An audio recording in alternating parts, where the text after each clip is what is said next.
Please wait.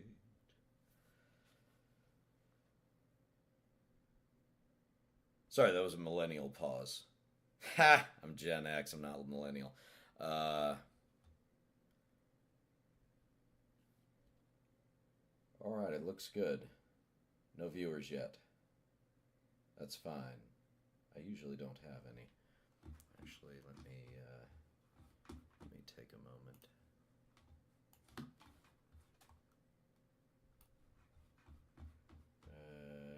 Groups.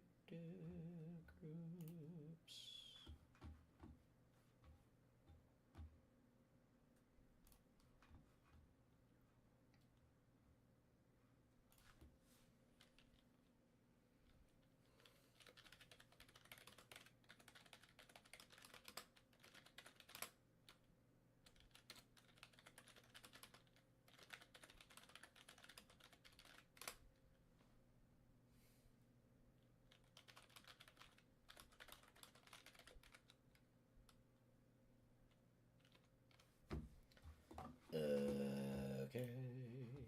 Where are we? How can I get the link? Can I get a link?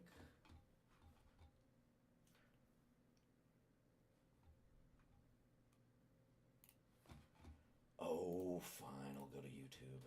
Get the link from there. Where's me? Me. View my channel. Yeah, there it is. Okay. Yeah, I'm live right now, in fact. Share. Copy. Close. Paste. Wait a few. Post.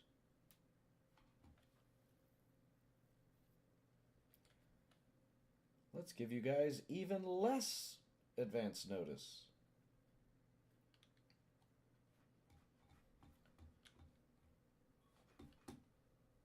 And for my VR friends, sorry it's not VR. All right. Let's come over here. We'll put it on. In fact, I'm going to make it like super full screen. There it is. Yeah. So, FAA. Everybody loves the FAA, don't we? All right, yeah, and I'm down in the bottom right-hand corner like I'm supposed to be. I'm not over-modulating. I can't hear myself. That's not a bad thing. I sound better in my own head than I sound when I'm listening to a recording.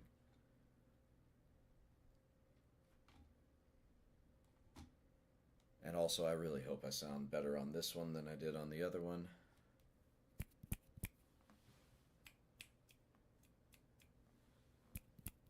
Okay. I've got a little Zoom recorder right here, and so it's going to be helping me out today. I'll just look around it. It's not showing up. I'd love to have. I need to replace my microphone stand because it's a little unwieldy. All right, so we're going to go into. This is really hard to find for some reason. I mean, it used to be. Okay, so you go to air traffic, flight information, and video overlay. Okay, I pushed Alt Z and nothing happened. Oh, that was Control Z, Alt Z. Oh, yeah, it's. Used to be they had a way of streaming, and I think ever since I changed to a new motherboard, I haven't had that. Maybe I need to reinstall something. I mean, OBS is working for me real good, and every streamer I'm aware of uses it, so it's fine. So air traffic flight. Oh, I already did that. So what you want to look for is aeronautical charts, even though it's not actually a chart that I'm looking for. Yeah, so you find digital products over here on the left. So you go to, yeah, so it used to be, okay, go to aeronautical information services, and then it's like digital products. But now it's like go to charts. It is becoming difficult to be a CFI these days because things change so often. You gotta stay up on like changes to the aim, changes to uh, the the federal regulations. You got to read the news on AOPA and FAA like as often as possible. You also got to get into the Federal Register and look for updates to Part 4 or Title 14. It's nightmarish.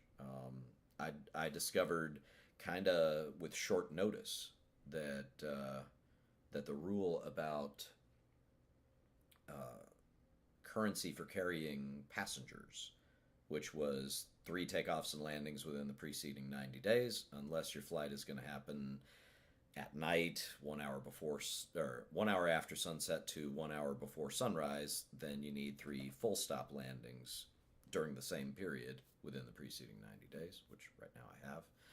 Uh, and of course, if it's a tail wheel, then whatever time of day, they all have to be to full stops. Um, they changed one word on that. Now it's persons. So if you're carrying persons, in order to act as pilot in command, you have to have that currency. That means that flight instructors, if you want to act as pilot in command, you've got to do that and maintain that currency in order to fly with your students. I would argue that we should have been required to do that this whole time because it encourages flight schools to let us fly occasionally, because I don't get to do it very often, especially with instrument students. Huge tangent. So we are on digital products. What I want is the terminal procedures publication. I'm going to get the current one, which is good through April 17th. That's this coming Thursday. SC3 is the one we want. Hopefully this matches up with what I've got in the X-Plane database. Of course, I haven't opened X-Plane just yet, but give us a break. We're working on things. Still appears that there's no viewers, but that's quite all right.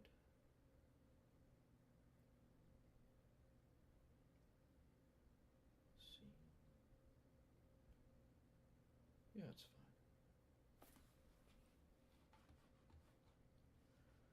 Yeah, here it is. So this is a document that's familiar to all of us pretty much. I'm going to fit it to one page, and we're going to find that I downloaded the wrong one, didn't I? Table of contents,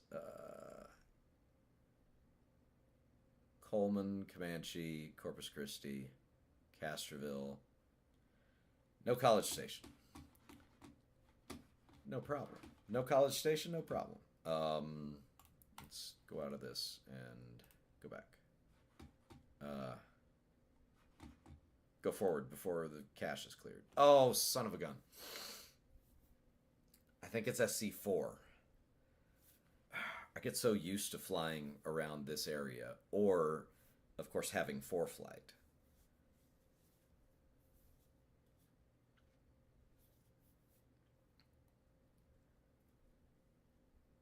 All right. Go back to the first page. It's probably in the first page. It is not. So it would be the back cover. There's the back cover. SC5, so I would have wasted even more time. Okay, so digital terminal procedures, also known as approach plates. Go to SC5 for South Central US 5. It's insane that Texas has so many airports and so many instrument approaches that we need this many volumes just for one state. There are some states where like it's just one for like 3 different states.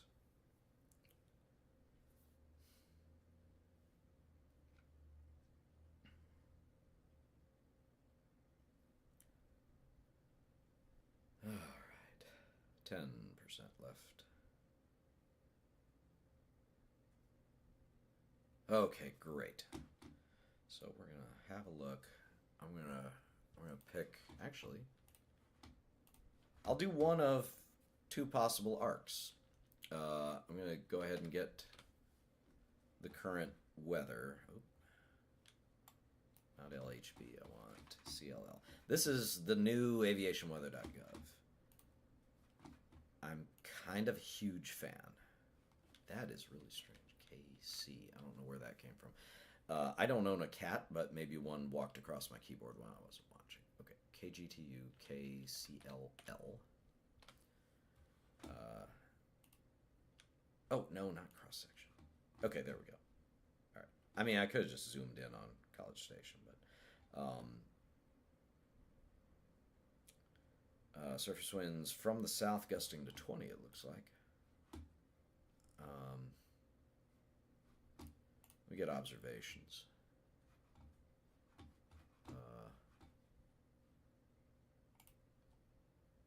Okay, so for right now, 140 at 13 gusts 20, and the runway is 17. So that means it's 30 degrees off. So half of that is 7.5. Pro tip for pilots: if your wind is 30 degrees off of your runway heading, then your crosswind component is half of your total. It just happens to work out that way because the sine of 30 degrees is half. So 1/2 times whatever the wind is, which would be your hypotenuse of the triangle. That gives you your opposite side. Your adjacent side would be your headwind. So a Cessna 172 can land in that much crosswind. I'm not worried about it. So 7.5 to 10 knots of crosswind. It's good practice. All right, so it looks like the approach I'm gonna do. Ooh. Okay, so I've just compounded the difficulty on myself because I realize it's I'm going to need to do the approach to 17, which is a back course localizer. So that's what we're going to look at. Go past all the front matter, which is really good stuff, and then Center, Cherokee County, Cleveland, College Station, Texas. Let's zoom into one page. Of course it goes to the wrong page now. College Station, Easterwood Field, instrument approach procedures, ILS or localizer 3.5. That's the popular one, but we are not popular. Localizer back course 17, or that's bad form. Localizer back course runway 17. You never say 17, unless you're a news person talking about some crash or something. Then have at it. Localizer back course runway 17, page 126. So if you would like to follow along, go to page 126. 126, come on.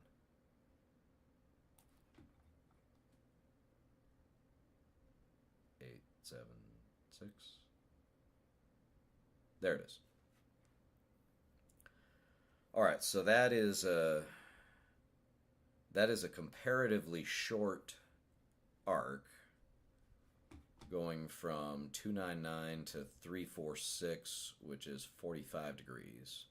So that would be over with pretty quick. And then we've got a back course on the 166 going into College Station. So we would start at 2,300 going into Yobur. So let's have a look at yet another site. Actually, I'm going to need to take this tab off because I want random people to know my personal information. But I don't think this puts it onto the screen.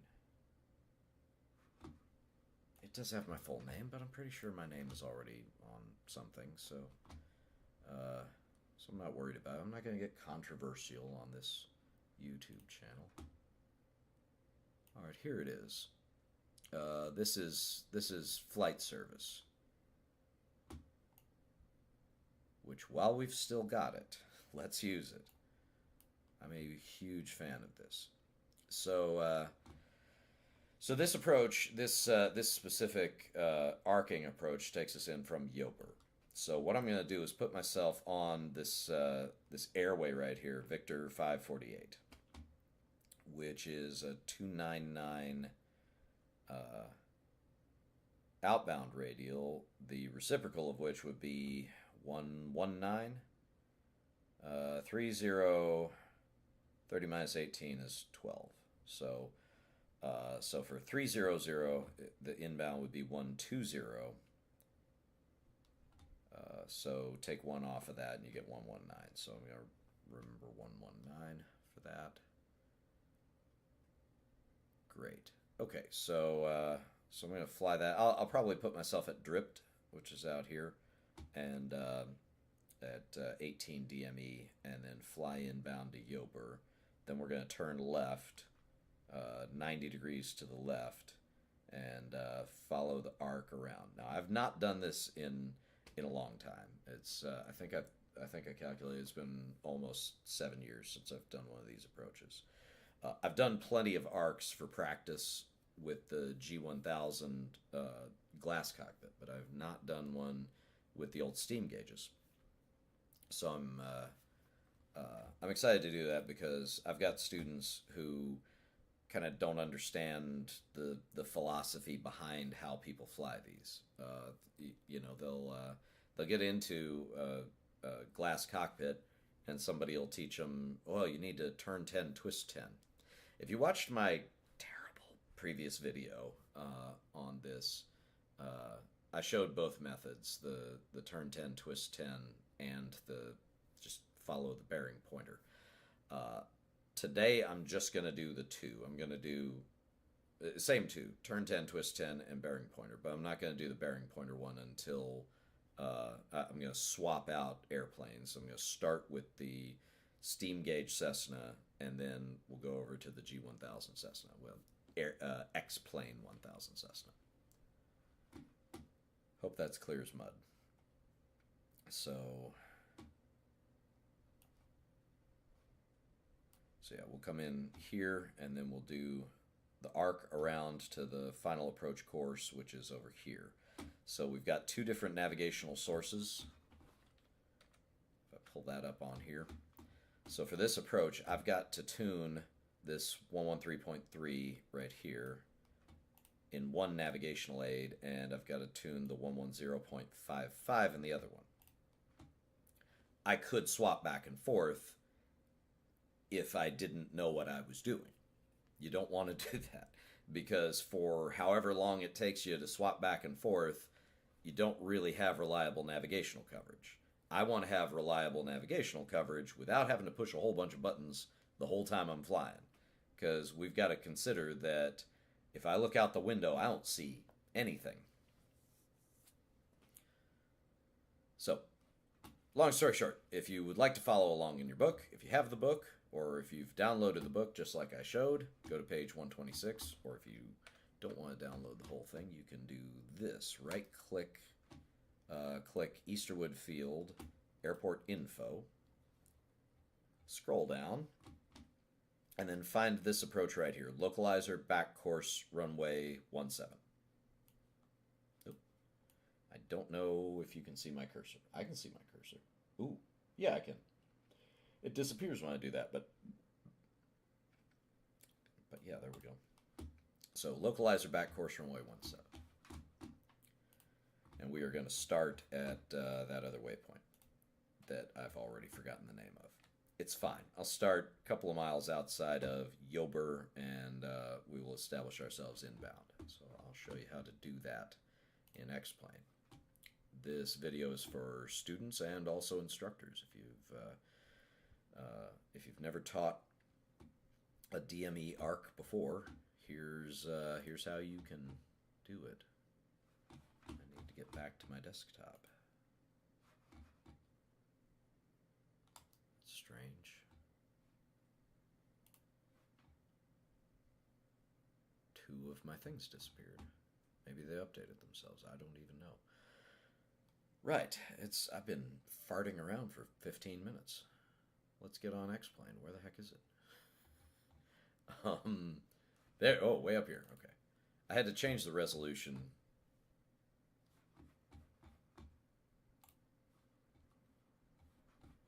Here we go. All right, so we want a new flight. And I normally fly with this plane right here, the G1000 Skyhawk. We are going to the original Skyhawk. Let's see. Weather, I don't want it foggy again. We're just going to look out the window. Or I should say we're just going to not look out the window. So I want to match real world conditions. Barometric pressure is 3005. Done. I have no idea what the ATIS frequency is in here for either of the airports. They don't necessarily match up. I'm going to take this and move it to my other screen so I can follow along with it. Which is important because I'm the one flying. You want your pilot to have the maximum amount of situational awareness.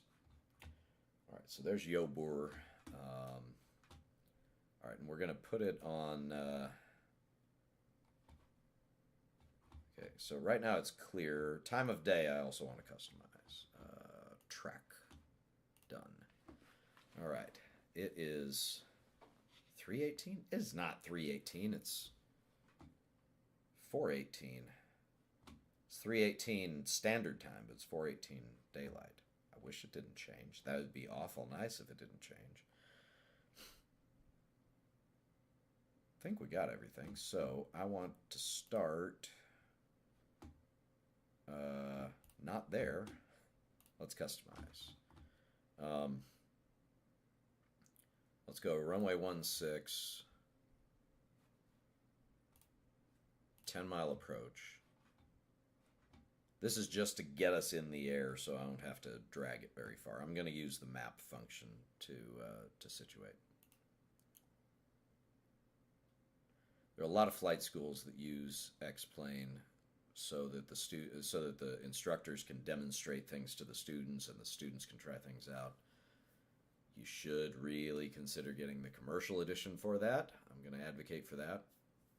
I'm not making any money off of this stream, so I feel fully justified in trying this out. And plus, I'm a very, very good pilot. People can learn numerous things from me from this. So,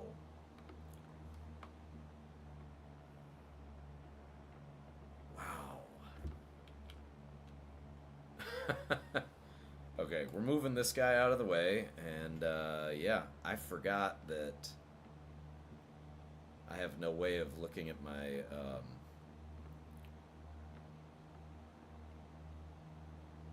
power setting. All right. So let's pause. P button for pause, M button for map. Moo-hoo, ha-ha-ha. Perfect. Map's a little tricky to move around, but let's... Oh, another thing I gotta click. Do we have an IFR low-end route? We do, and it doesn't tell you what the waypoints are. There's Yober. Oh, correction, it does. Look at that. And there's Drip. That's where I wanted to be. Well, thank you, X-Plane. I didn't get you anything. Okay, so we're going to be over here. I'm going to drag myself over to Yober. Then I'm going to change my heading. And we said 119er. Close enough, 118. Altitude. We want a minimum of 2,300, but en route, if I'm going east, I'm going to be at 55. So I'm going to put myself at 55. No. We're on an IFR plan. It's going to be 5,000 even. And I don't want pitch up. Just go pitch 0. Excellent. Layers, no wind. Good. Cool. All right, M again to turn the map off. Or maybe not, just click the red thing. Okay, so we're going to zoom in on our instruments.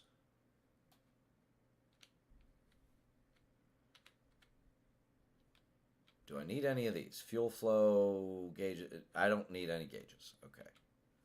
All right, so all I do need to do is that?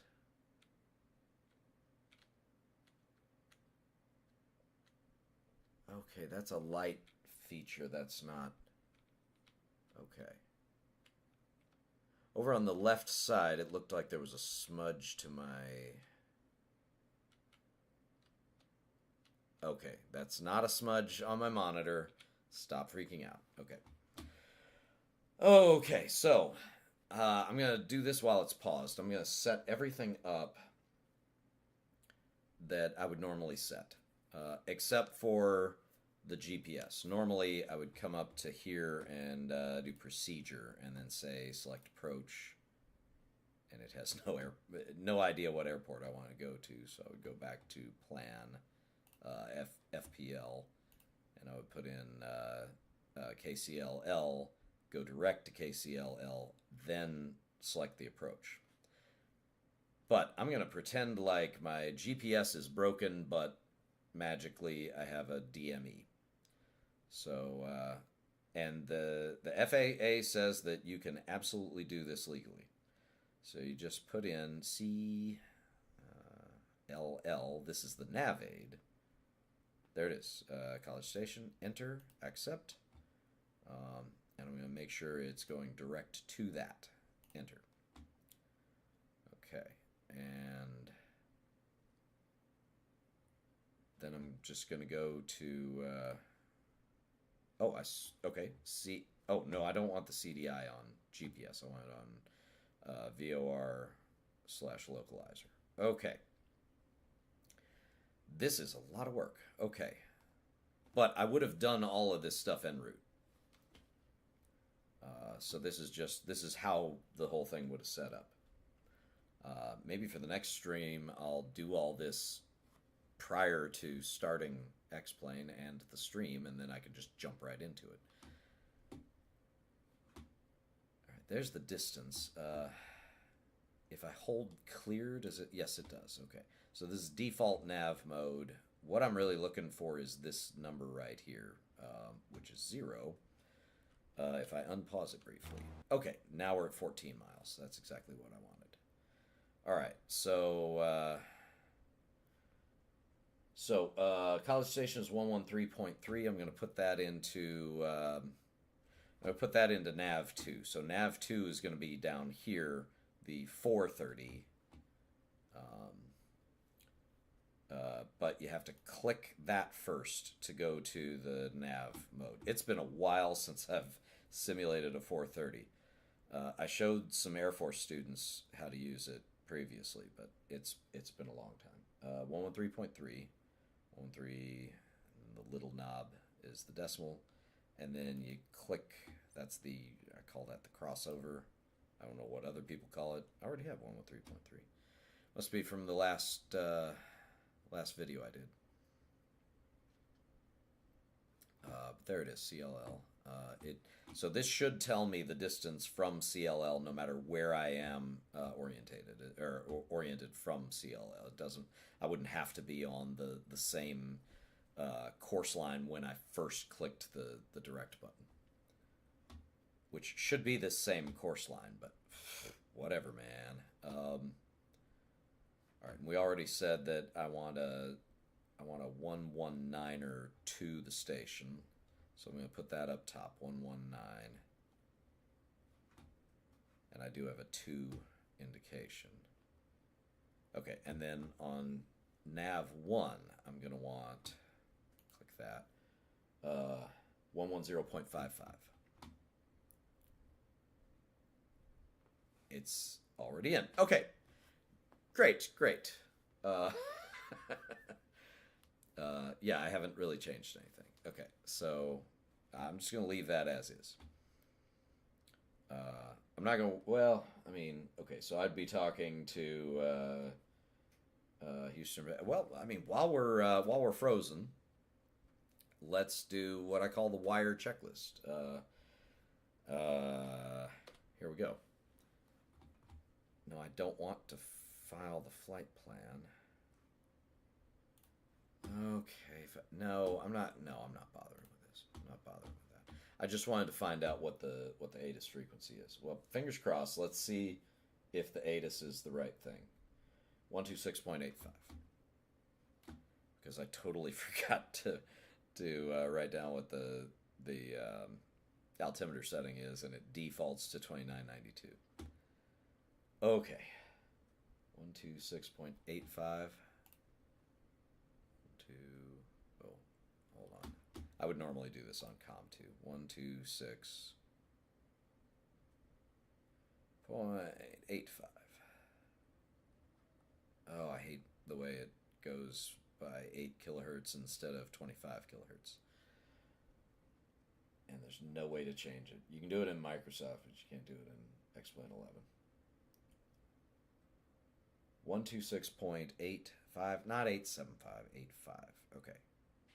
126.85. Make that active. Put in COM2 listen and unpause. There it is. 2000 Zulu weather. Wind 150 and 12 gust 17. Visibility more than 10. Sky I clear. got the wind correct. 29, dew point 10. Altimeter 3006. Okay. Arriving runway 34. Departing runway 34. Okay, that's close enough. Advise on initial contact you have with you. All right. I'm going to pull this back a little bit. Oh, where is my... Oh, gosh. Okay. So... so there's my tachometer. There's my thing. Okay.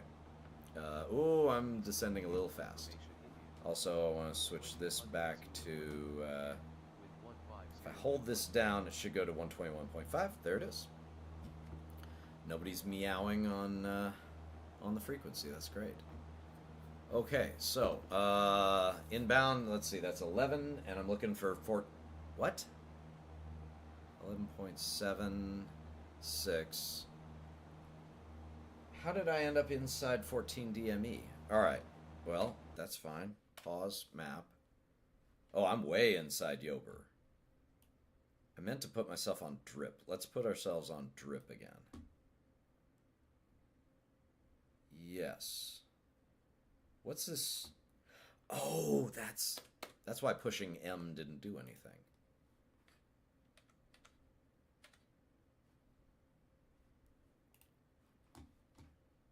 If I click the plane again? No, I just have to exit out of that.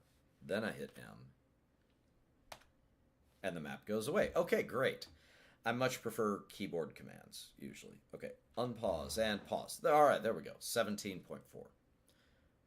Seems like my nose went way up. Okay, so 17.4. We're going to 14. All right, we have the weather, we have the altimeter setting, and the wind is pretty consistent with what the current our most recent METAR was saying online. So that's really good. If you use X-Plane, it actually downloads the METARs to the best of its abilities in order to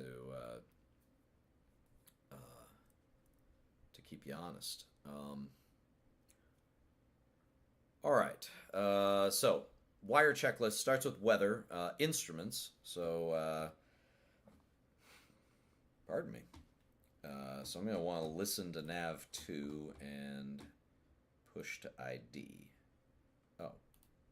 Oh, that's interesting. Okay, well, let's unpause.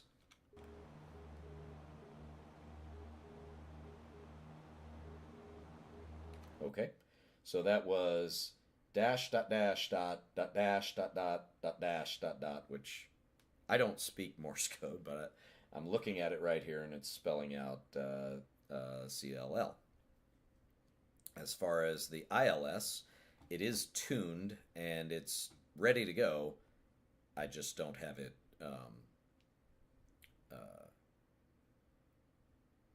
We're not in the appropriate range to be able to pick it up yet. So I'm going to turn that off. I could turn nav 1 on and just listen for it. See. Yep, nothing. Um, but it doesn't hurt to have it going so that you can hear it later. So that's what I'm going to do is just leave that on. It's really handy to be able to pause reality while you try to fly an approach you haven't flown in many years. I've never flown one exactly like this, so we're gonna talk about how it's flown. So so that was weather. That was instruments. We tuned and identified both instruments. So I've got the if you can see my cursor, and I can see my cursor on OBS, so it should be showing up. I still have no it. If anybody tunes in, please send a message on here to let me know you're here, so that I feel better. Sign into chat. Can I sign into chat? Oh, I haven't done that yet. Hold on. Hold the phone.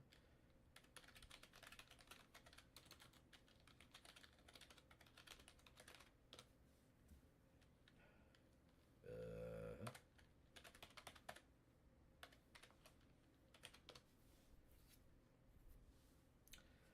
oh, good. I have my phone here.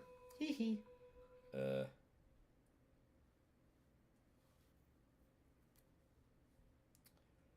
yep, that's me, God niblets. Yay. Not now. Maybe later. That one. Choose who can. Later. Later. Great. Great. Hi there, everybody. Great. All right, we are streaming, it says. So, it's already 4:30. I haven't even done the thing that it says I'm going to do. And I have no excuse because I'm not running my own ads for this.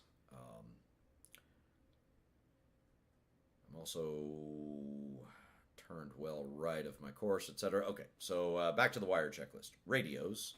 Oh, where'd my... there it is.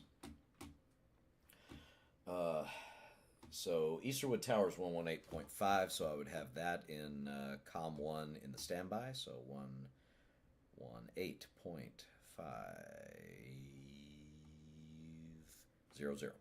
There's always going to be that last zero, so if you say 5, you have two zeros. If you say 25, there's going to be 10 and 2.250. But for the last two digits, it's always going to be a 25, a 75, a 5, or two zeros. That's if you're in the States. Overseas, it is possible to set it up so that it goes like this does it should be every 8 kilohertz. I don't know how it works out. It doesn't normally apply to me. So I'm going to make that active, and then I'm also going to plug in 134.3. Now, I might not actually be on this frequency if I'm actually talking to Houston. They would normally get me to this frequency because it is familiar, 134.3. That frequency covers a whole lot of Houston's area. So I would be talking to Houston Center or Houston Approach, correction, on 134.3. But during the wire checklist for the R, you want to take your radio and make sure your tower frequency is in your standby, because these approaches, everything happens pretty quick. So 134.3, 118.5, so I'm ready to switch to tower as soon as they tell me to switch to tower. I'm going to switch me to tower at the appropriate time and simulate the actual radio call and all that. And then, when I get down to minimums, I'm going to hit the W button and go visual. But as it is right here, we're just going to be zoomed in on the panel. So that's weather, instruments, radios, and E is for evaluation, which means brief the approach. So Crew, this is the localizer back course, runway 17 at Easterwood Field on page 126. Localizer frequency is 110.55. That's for our final approach. It's in nav 1. And for our initial approach fix, we're using College Station 113.3 Charlie Lima Lima in the number 2. We don't have DME, so we're using RNAV, this 17.1 distance right here, the GPS or GNSS distance from us to the nav aid. That's a different thing from a DME. A DME is a straight line distance right from the nav aid to you at your altitude. The GPS distance is, well, I know that this is at this coordinate. I know that this guy is at this coordinate, so it's actually the ground distance.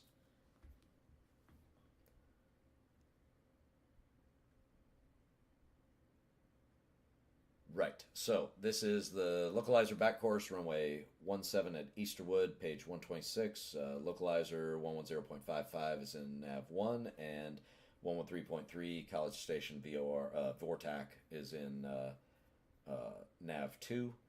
Final approach course is 166. Runway 7,000 feet long. Touchdown zone and airport elevation at 321.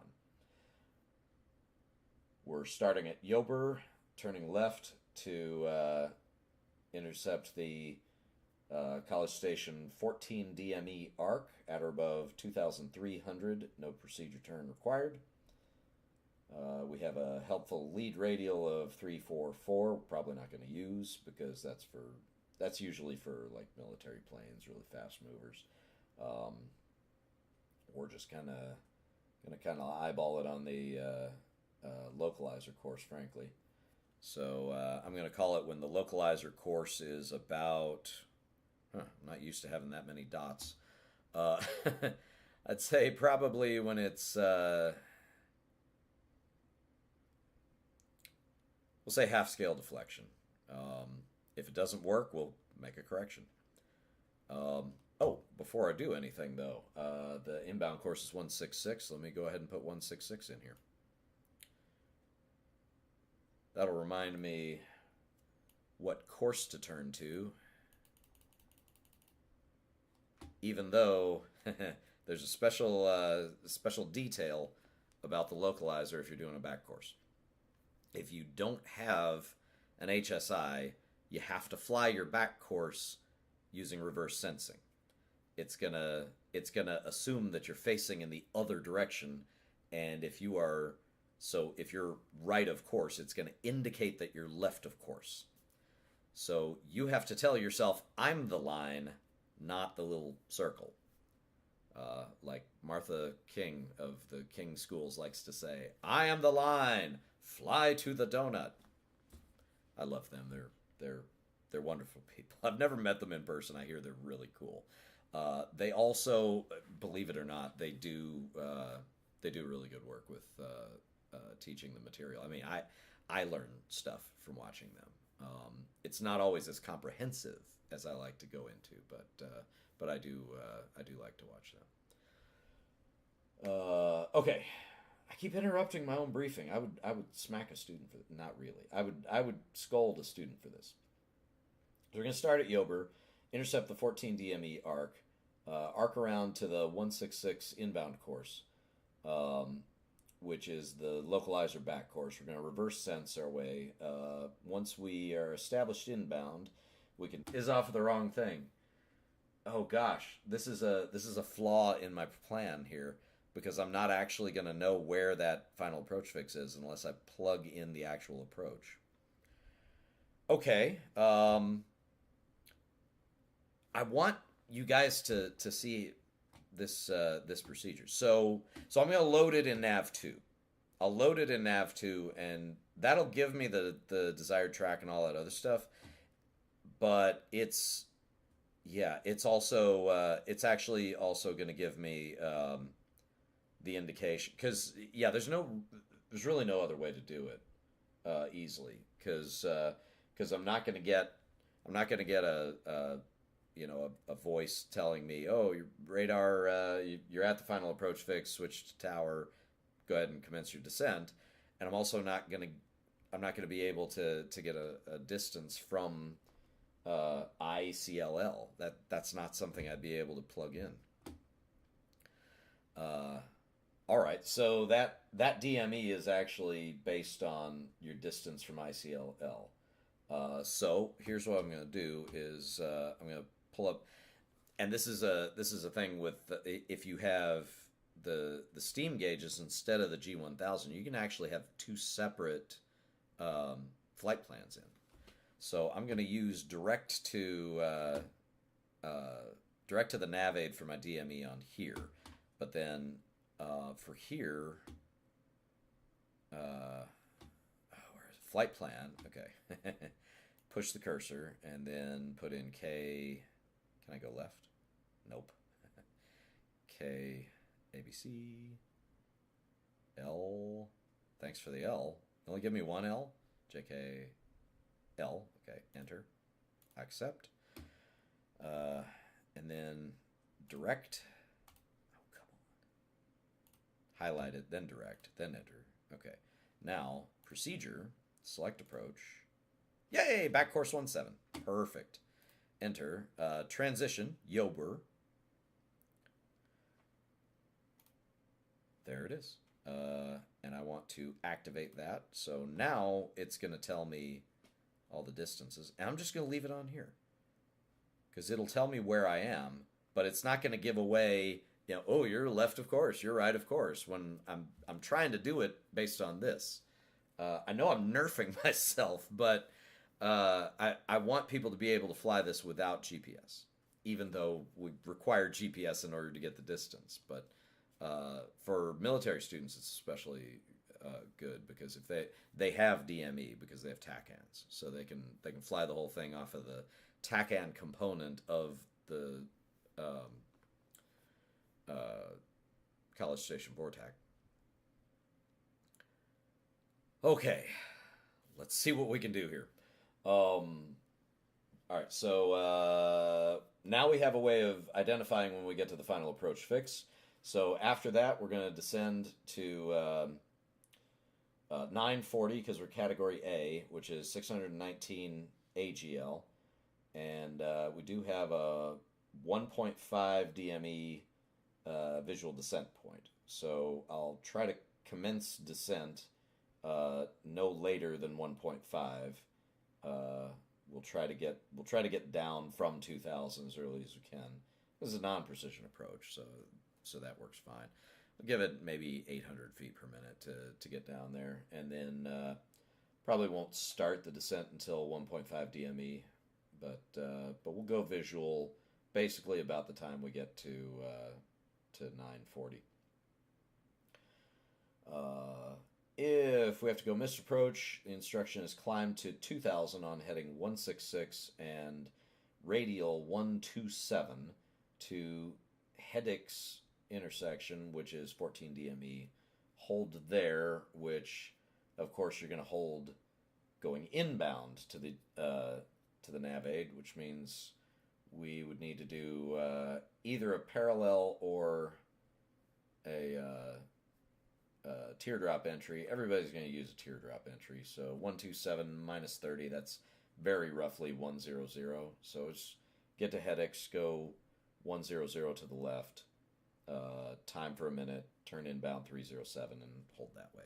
I don't usually brief the full hold procedure, but for the benefit of students and viewers. Gosh, it's been almost an hour. We haven't even started this approach yet. Well, it'll be a 2-hour stream. How about that? MSA, MSA for our initial is going to be 2,300, and out the 127, it's going to still be 2,300. If we go out to the east, we may need to climb to 3,000 based on that tower at 1982 MSL. Disregard glide slope indications. That's also important because you're going to get phantom glide slopes on a back course localizer. Just ignore them because the glide slope doesn't work in both directions.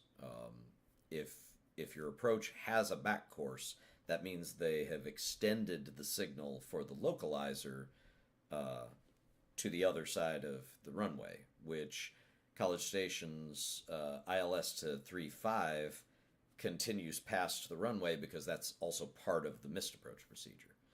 Now, if you go to Temple, which is near where I fly out of, the localizer to 1-6, when you get to the other side, you're departing 1-6, you lose the localizer pretty quick. It's not really reliable south of the field, which is why there's not a back course option. All right, I think I've yammered on enough. Even though this is a VFR code, it's going to bother me that it's not squawking altitude, so I'm going to put altitude in. And that's it. We are looking for the 119 radial, or 119 course to the station, which I'm very slightly left of, but I'm about to overcorrect to the right. I want to hold 5,000, so I'm going to need to pull up, and let's get ourselves stabilized. We'll see how we can do. Oh man. I hate to say this, I'm slightly nervous, but here we go. Unpause. Let's go. Oh, controls are very touchy. Okay. Let's just establish a nice climb. 5 degrees nose up, sure. A little bit of right rudder normally, and yeah, we're turning. I don't want to do that. I want to come back to 119. I have no idea what my wind is doing also. So we'll keep it at 5 degrees. Okay, there's our altitude, and oh well, now we're well past our course. This is, yeah, I have not done this in so long. I'm not looking at the GPS. I'm trying not to look at the GPS. It's like watching your opponent's screen when you're on Call of Duty.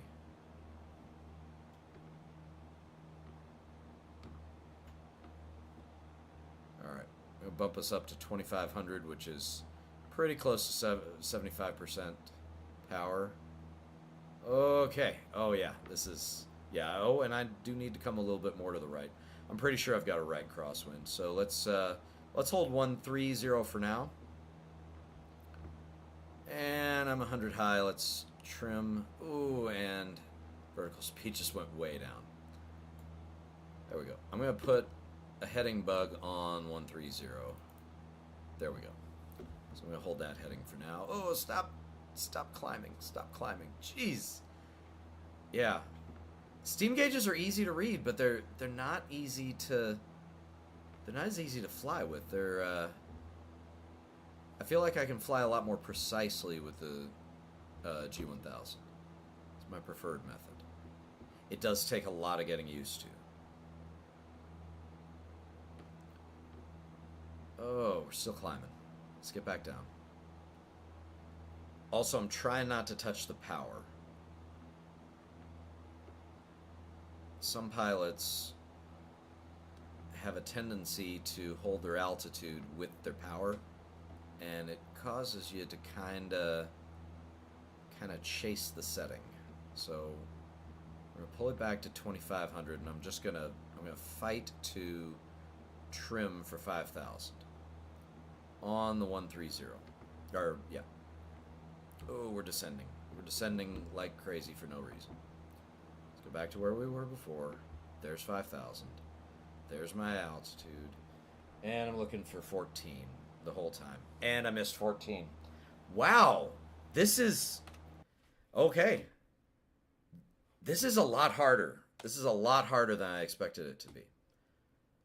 Alright. I have failed so hard with this. So I'm going to take myself just outside of Yober, and as soon as I get to 15, I'm going to go left. All right. Unpause again. Get on course. There's 15. I'm going to start my turn. Standard rate turn to the left. Gosh, I haven't used a turn coordinator in a long time. Okay, and we see the 120. I'm going to put my 120 right there at that 90-degree point. I am descending. Oh, but you know what they would tell me is descend and maintain 2,300. Okay, descending 2,300. There we go. Nice, easy, 1,000 foot per minute descent. No, I don't want to descend that much, but okay. And we're about to roll out on 14. Beautiful. Okay. Yeah. Continue the descent. Go down to 23. Oh man, I am rubbish at this today. I should have practiced before coming up here.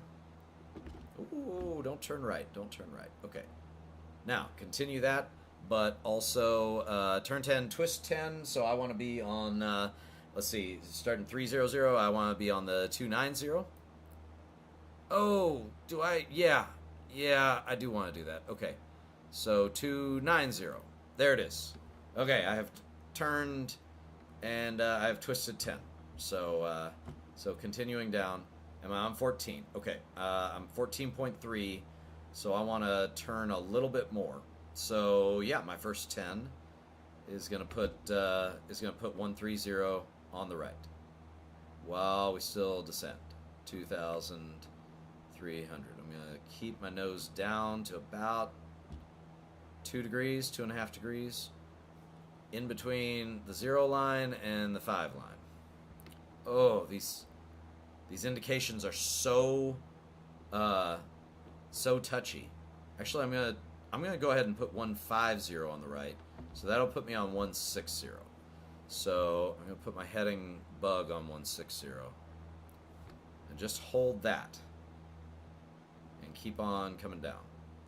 All right, we're starting to get ILS. Okay, and I already identified that as the right one. 14.4, we're good. Dot dot, dash dot dash dot, dot dash dot dot, dot dash dot dot. Okay, so we can silence that. Great. Still descending. Whoa, turning for no reason. Didn't mean to turn. But let's hold this. Twist that over there, and we'll hold this heading. That's taking us 14. Oop. All right, that's too much. Let's come back out. We'll go back to 6 060.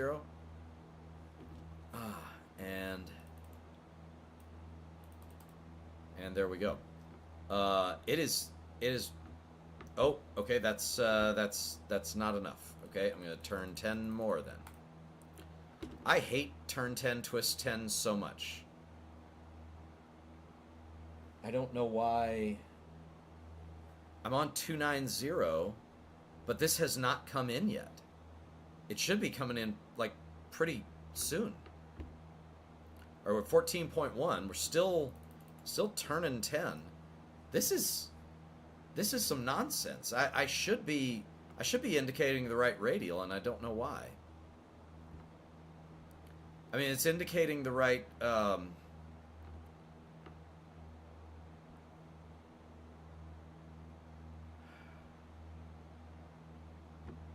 It's indicating from.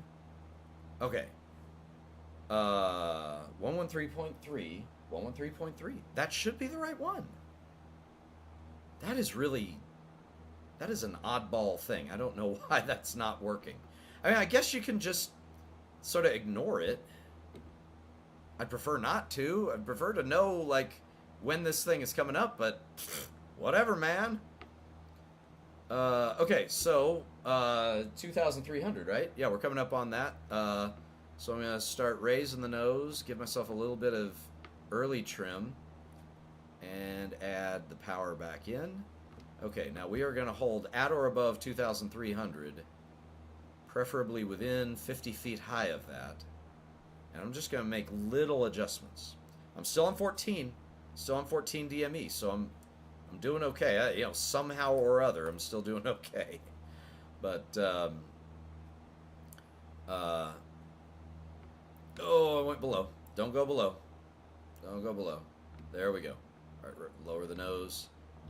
Trim nose up a little bit, and if we get slow, it's not that big a deal. Don't descend, though. Don't descend. Come on. There you go. 14.2, I'm going to turn another 10. Dude, I think my nav2 is out, or it might be that X-Plane just has the wrong frequency. I'm not sure. It's weird though. I mean, why would it? What radial am I actually on here?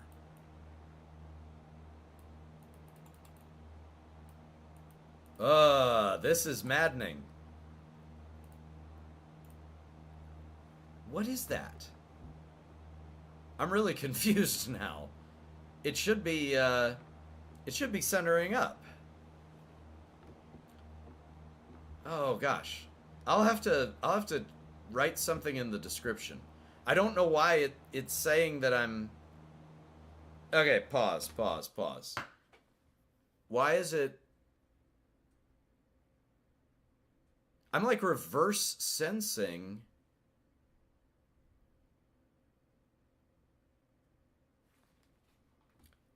Okay, so what's the lead radial? 344?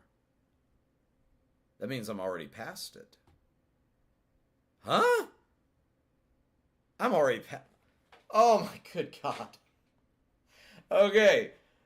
Oh, this is failure in like small increments. This is why you gotta practice this stuff. I feel like if somebody was to just drop me into a steam gauge plane, I've been deluding myself that I'd be able to fly this approach. I mean, not necessarily an arc, but I'd be able to teach it at least. I, it turns out I can't. This is. I mean, from my perspective, this is unacceptable. I may have to delete this. No, I'm not going to delete it, but this is yeah. But you see how valuable that if I had been watching this, I'd have been saying, "Huh, it should be here. I should already be turning by now. I wonder why that isn't." And if I look at the map on here, I hold clear, it takes me to the nav section. Yeah, it shows us well past it. That's nuts. That is absolutely nuts. Yeah, we went right through Zonin. We should be indicating through Brian, and we messed that up. Messed that up big time. So what are your options? Well, don't stay on the don't stay on the arc. Okay, I have one option because this is a learning opportunity. I'm going to go back to the map. That's not a bad arc. I was on it for pretty much all of it. I did not turn 10 or twist 10. But I'm on this Victor 194. And, so that is the front course right there that's indicated. The back course is out this way, and I'm just like flying right through it. So, and also I'm past full scale deflection on here. It must have, you know what? We must have gone right through course, and I didn't even see it because I was looking at other things. All right, so I'm gonna put the map back up. Click this. Put myself back on the arc. Let's say halfway on the arc, and then I'm gonna try to get this set back up. Let me change my. I'll change my heading to keep myself on the arc. This is so cheating, but I want to set this up so that it makes sense. Because right now, okay, this is not. Oh, all right. Unpause. Okay, let me center this up. Nope, that's a to indication. Center this up with a from indication. Okay. Okay, if I have it like this. Okay, mental math time. So my course should be increasing. So, oh gosh. Yeah, I was visualizing this all wrong. I thought it should be coming in from the left, but it should be coming in from the right, I guess. Let's fly it. Let's fly it and see what it does. I'm gonna hold this heading for now, and I'll see what my distance does. Okay, here we go. Remember the menu? Let's do it.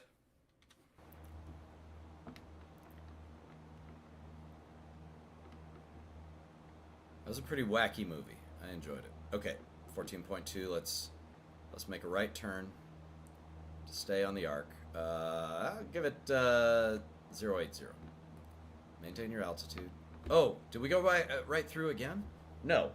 This thing's gonna go wonky a little bit. 344.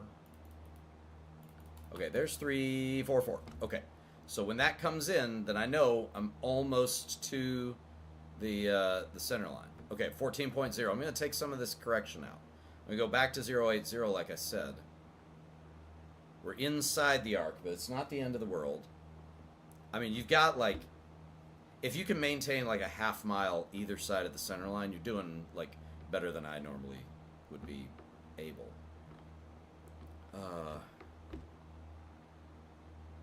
Okay, 13.9. We're maintaining that. Okay, but this is, yeah, it's coming in backwards. That's okay. In that case, I would recommend putting in the inbound course instead of the radial. All right, so I'm just gonna blindly follow. I'm gonna say, okay, that's my lead radial 344. I'm gonna make my right turn now onto the 166, and I'm gonna follow nav 1, which is right here. I'm gonna also use a standard rate turn, coordinated, a little bit more rudder input, and we need to stay at 2,300 until we get to the final approach fix, which is 10 miles away. Oh, jeez, okay. I would want radar vectors. To be completely and utterly honest, I would want radar vectors onto this. Why in the world do I not have a localizer signal? I mean, it's not like this approach has a DR segment to it or anything.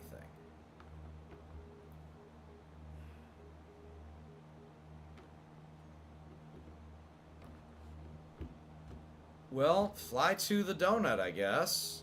What in the world? I'm just gonna... Oh my goodness. Alright. Here's what we're doing. Click off a flight plan. Zoom in. I'm just gonna fly onto that line. And if I'm gonna fly onto this line. If this thing decides to cooperate, then great. If it does not... Explain, you got some splaining to do. You got some explaining to... Yeah, it's not really even a pun. Okay, unpause. Okay.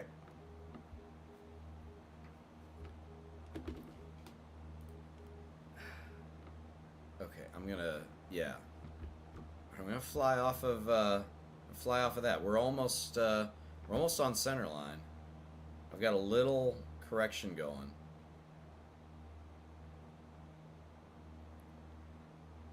Okay, I'm going to Brian, which is the final approach fix. Okay. That's cute, Brian. That's a town near College Station. My old barbershop director used to live. Oh, okay. Okay, it was it's there. It was just at full scale deflection. Well, stay at your altitude. This is so embarrassing. This is so embarrassing. I mean, I know there are instructors who would probably be able to demonstrate this, like, way better than me, but honestly, if I had steam gauges, I would go for G5s. Even if I could only afford one G5, I'd put it right there so that I had a magnetometer that always gives me the magnetic heading. Okay, I am the line. Fly to the donut. And my inbound course is about a 165, so I'm gonna turn right to about a 170 and hold that until I get back on course. Okay, and center line is still alive. We're good. We got 4 miles to go for the final approach fix.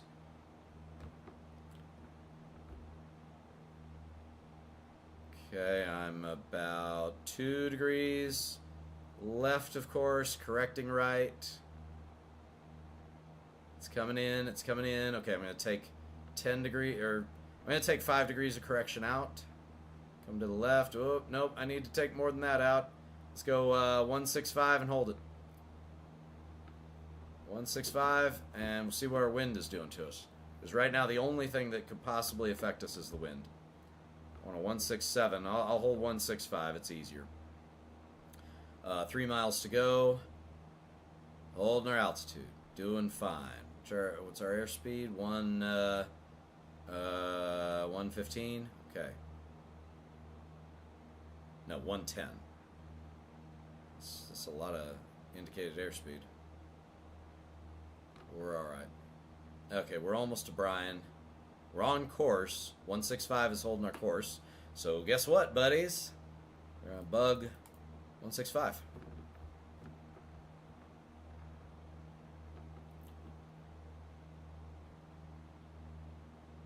Okay, we're almost to Bryan.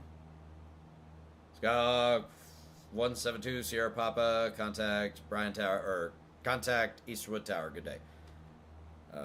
Contact Tower 172 Sierra Papa. College Tower, Skyhawk, Easterwood Tower, Skyhawk 172 Sierra Papa, 1 mile from Bryan. Skyhawk 172 Sierra Papa, runway 17, clear to land. Clear to land 172 Sierra Papa. Okay, I'm going to reduce my power to about 2100. Pitch my nose up very slightly, add 1 notch of flaps. We're already past the final approach fix, so it is time to chop and drop. Go for about 1500, because why not? Lower the nose. Get ourselves in the flap operating range while we're at it. And we want to go to 2000. Yes, 2000. And we want to come left because we're way off to the right.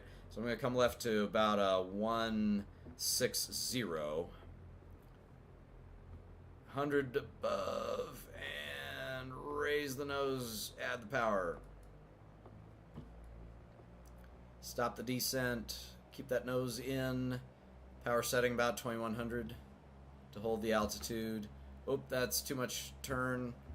Let's come back to the right. We'll call it 155. Trim to hold. Is it holding? I don't like not having the back pressure, but I would imagine that a solution that would give you the back pressure would be prohibitively expensive for the mere consumer as of myself. Okay, so we're past Bryan. We're at our 2000.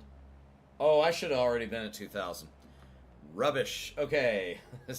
And that's another thing. I scold my students for not descending once they get established inbound. I forgot that 2000 is the altitude you could have established. I was at or above 2300, and 2300 isn't that much higher, but whoo, this was I need a mulligan after this. Mulligan brand whiskey. Okay. Content warning, alcoholism. We're going down to 940. Okay, so we're still above 1,000. So 940 is right there. So 1,040 is right there. So I'm going to call out 100 above, and okay, come back to the left very slightly. Don't adjust your headings more than 5 degrees, and try not to adjust your bank angles more than like 2. All right, and less than 100 to go. All right, we're going to hold this altitude. We got 20 to go. Oh, hold this altitude. There's our minimums. Minimums. Okay, W. Woo, there we go. And we're on center line. Wow, that looks really choppy. Probably because I'm running the same thing on 2 screens at the same time. Really slow. Let's try not to go below minimums until we get to where we need to be. It's 940, right? Yeah, 940. Oh, bloody hell, that was not my best work. I'm also going to look up a little bit. And I'm kind of flying from the right seat, so I'm going to move over to the right seat. Because I'm an instructor. This is my view. Welcome to it.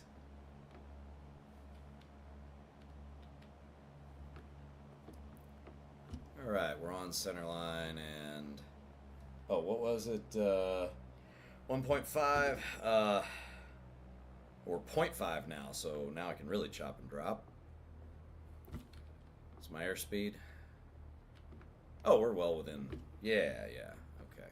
So I'm gonna give myself another notch of flaps. A little bit more power. Make sure we make it all the way there. Oh, you know what? Doing that, I can't see my airspeed. All right, go back to W. Here we go. Back to center line. Oh, I assure you all I'm a very good pilot, but this is not my best work by any means. One more notch of flaps, and let's end this madness. Jeepers creepers. Okay, there's 65. I got pitched this far down to maintain 65. There we go.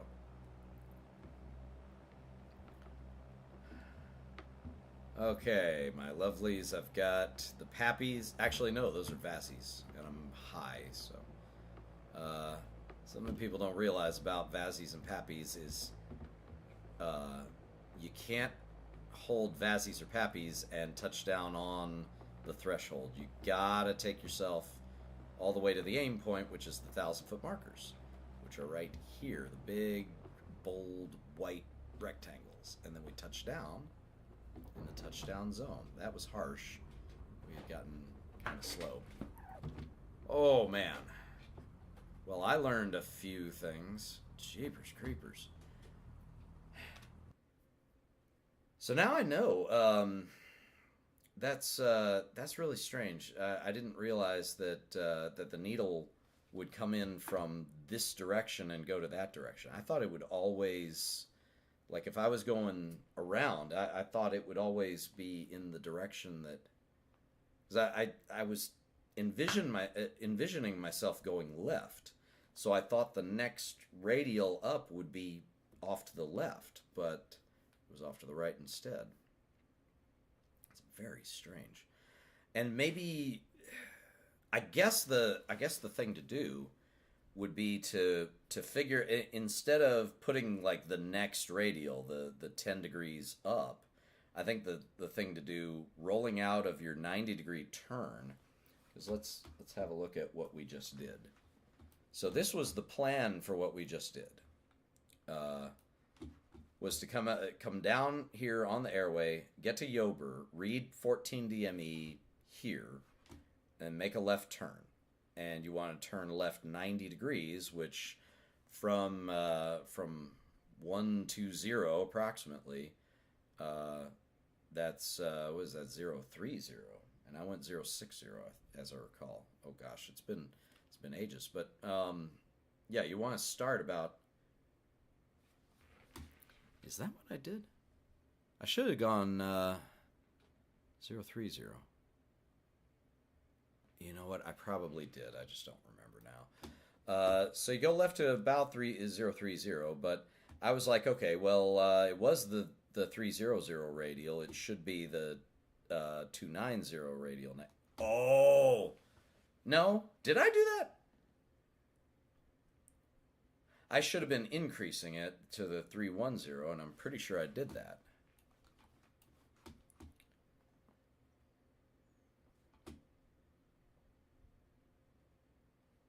Yeah, I should have been going that way, and it should. So what I should have done is figure out what radial I'm on first, put it on that one, and then twist 10 additional degrees, so that I have a good frame of reference for when it might be time to turn right 10 more degrees. So I should have started at 030 and then started by centering the. I don't want to put myself back on the map and start this over again, because that was utter madness. I'd rather go back and fly this again with the PFD.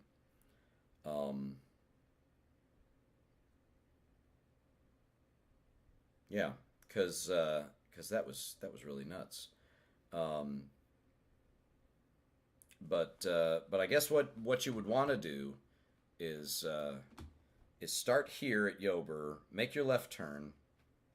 Actually, start your left turn about a mile to go usually. Um, Go left, get on the arc, and then center this up, which takes some time. Uh, get yourself 90 degrees, see what your distance is, and then add 10 to whatever you're actually on. Oh, geez. I didn't mean to do that. I don't even know what... how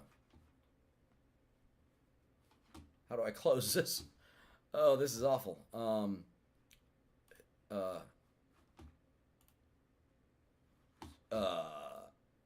oh, thank goodness. I have no idea what I just did. I bumped something and all heck broke loose. Whew, okay. Yeah, so what you probably want to do... oh no. Where is it? 126, okay. Yeah, do that again. Okay.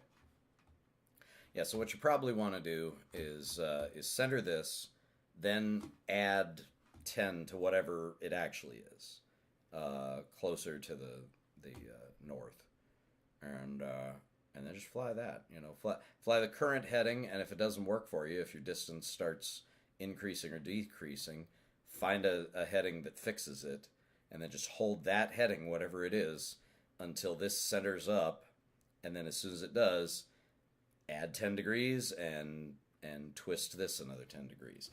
It's a lot easier if you're actually in an airplane doing it, because the X-plane airplane is a bit more sensitive than the real thing. It's not as bad as Microsoft in my own personal opinion, but yeah, we could switch to Microsoft and see how that looks. Oh, but if it's not, if it has like 5 gigabytes worth of updates, I don't want to sit here with it. All right, let's fly the whole thing over again, but I'll show you how the back course goes in with the G1000. All right, so oh, it's this button. That's easier. Okay, this is the G1000. I use the same times and everything. Runway 16, 10 mile approach. It's not 16, it's 1. It's stormy?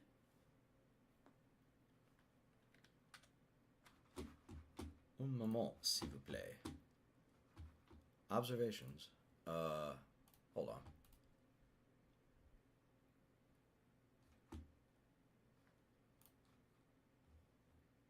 Do I have the radar? Radar composite is overlaid. Was it saying it's stormy? That doesn't make sense. Oh, light rain. Huh. Okay. I don't see any. I need to refresh this. There's no radar coverage. There's radar up there. Huh. Okay. As a sleuth, I'm going to switch from composite to lowest. Still nothing. Echo top? Wow, that takes a while. No, still nothing. Incidentally, composite's the best. It may be slightly delayed up to 10 minutes, but it does. If there's anything at any level of the atmosphere, it's going to show you. But that's quite strange. I'll still fly it. I mean, I'm a weirdo, but let's go back to SC5. Okay, I'm going to set this up in a G1000 airplane. Start new flight. Start new flight. La la la la. Let's add some power. Oh, good. It's already paused. Flaps are up. Okay. Go back to W. And okay. We're gonna zoom in on. You know what? I'm gonna take out the inset.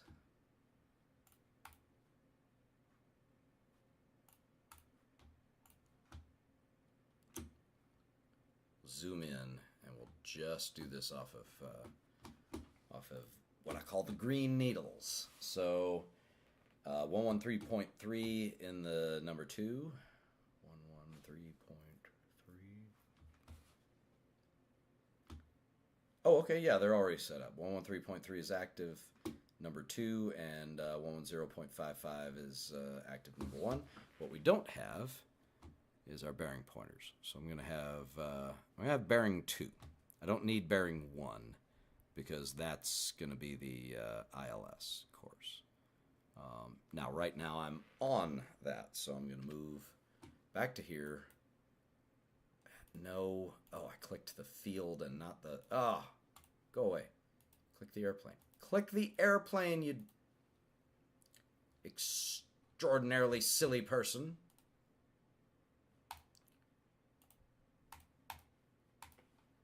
Go away. Oh my goodness. Okay, unpause. Fly left. Wait a second. Where'd we go? Oh, we're way out here. Okay, that's better. Hold on. Pause! Oh my goodness.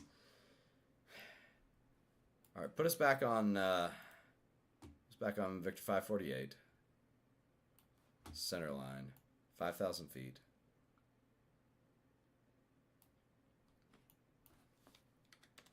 Doggone it.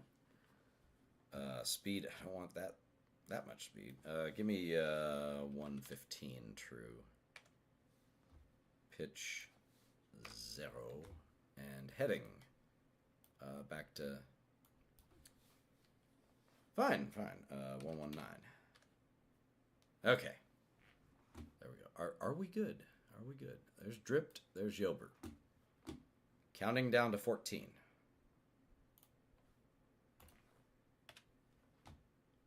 All right. Unpause. There we go. Whoa. Okay, there's 5,000.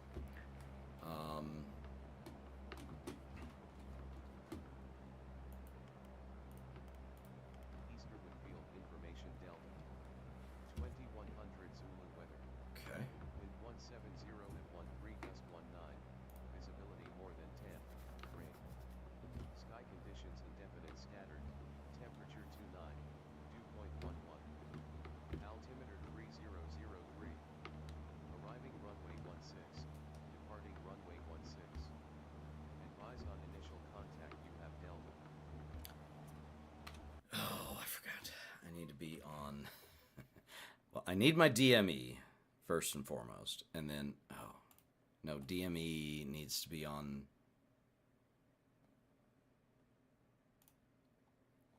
Okay, disregard the DME. I can't seem to... Is there a... Oh, DME. There we go. Okay. Nav 2. Enter. Okay. DME is now showing Nav 2. And, oh, I'm sorry for shouting. I'm closer to the microphone here. Okay, so DME is on Nav 2, 110.55, and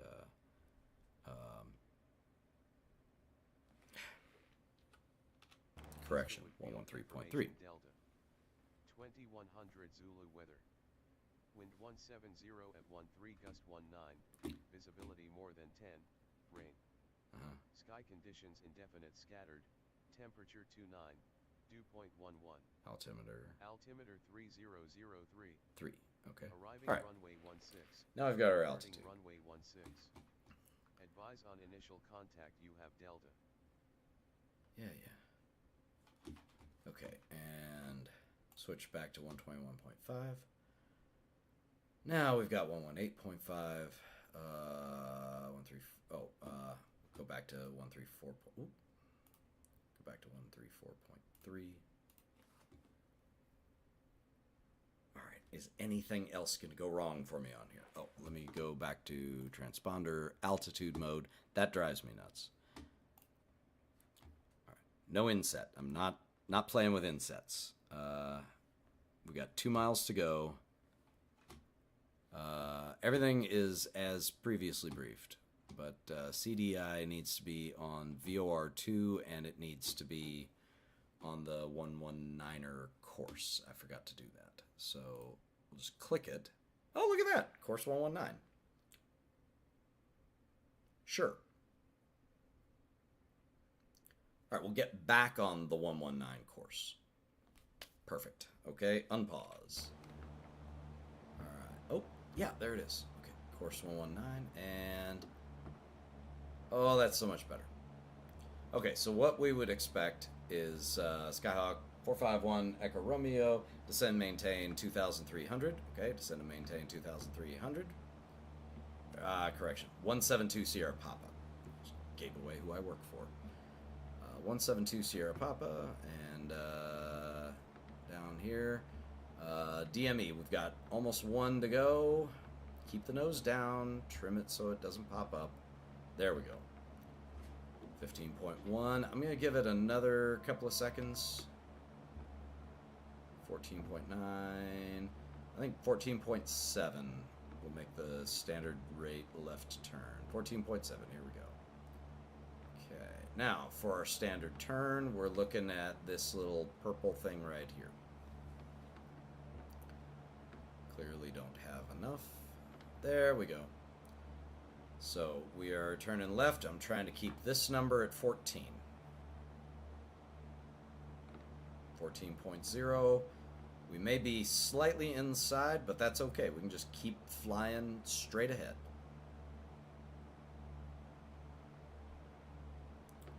And roll out. There we go. So I'm going to fly straight ahead. And now I'm going to switch my CDI. So CDI is now on Localizer 1, which I'm going to be listening for. Nav 1. And, oh, okay, ID is automatic. Not in the real airplane, but whatever. Okay, we're at 14.0. We're very happy. Now, if I have wind, which I ought to have wind, inset, no, I don't, off, PFD, wind, there we go. I want option 2. Option 2 should be fine. Okay, and I also want this to be 2,000, hold on, 300. How's our DME? 14.1, so I'm going to get this blue guy just above the 90 degree to the right, because as I fly straight ahead, it's going to dip down and the tail's going to dip up. That's better.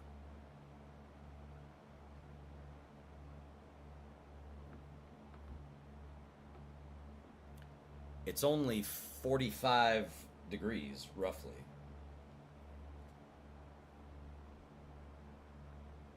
Well, from 299 to 344, it is. I don't know if I'm going to use 344. But I'm going to turn in just a little bit more to try and fix that 14.1. So here, you don't really have to worry about what the... well, there it is. We have it. 1,000 to go.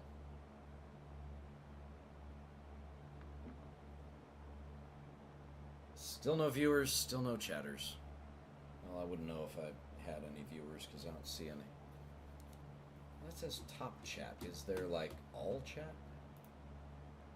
Live chat. All messages are... Yes, that's fine. Close. Nobody there. Alright, whatever. Okay. What was that? Oh no, no, no. Okay. You guys can't see what I'm doing over here, but oh no, I didn't want that either. Okay.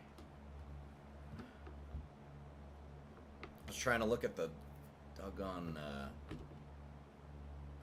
approach procedure, and here I am flopping all over the place. So I'm 0.3 inside the arc, so I want to take that back down to the line. I've got 9 degrees of crosswind, so that should push me back out to 14. This won't be my prettiest arc, but who cares? You know what the prettiest thing is in the world? Not impacting terrain. Yeah, it's getting that. It's getting us there. It's getting us there just fine. So when I make descents, I keep the power below 2500. I mean, I don't really care what the power actually is, but I try to keep it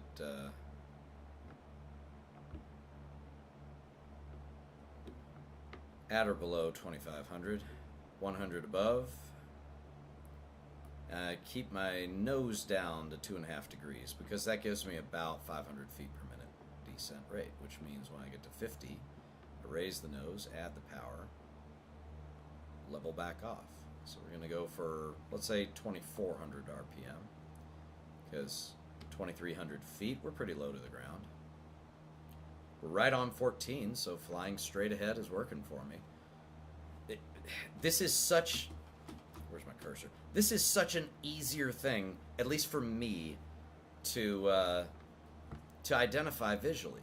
It's so much easier to fly with and easier to identify, and it doesn't... I don't have to do anything. I don't have to twist 10 over and over again.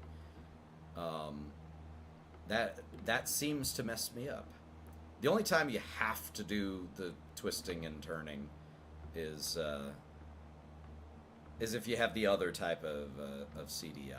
And yeah, I've shown I don't have much prowess with that, apparently. I forgot that there were so many dots, that the indicator was so sensitive. I mean, this only has 2 dots on each side, and each one is like 2 degrees. I guess it's not sensitive. It's less sensitive, the other one, because it has a wider range of things. Okay, so course line is alive. I'm going to make a standard rate right turn. Oh, and we're going to blow through course very, very slightly. That pops up really quick.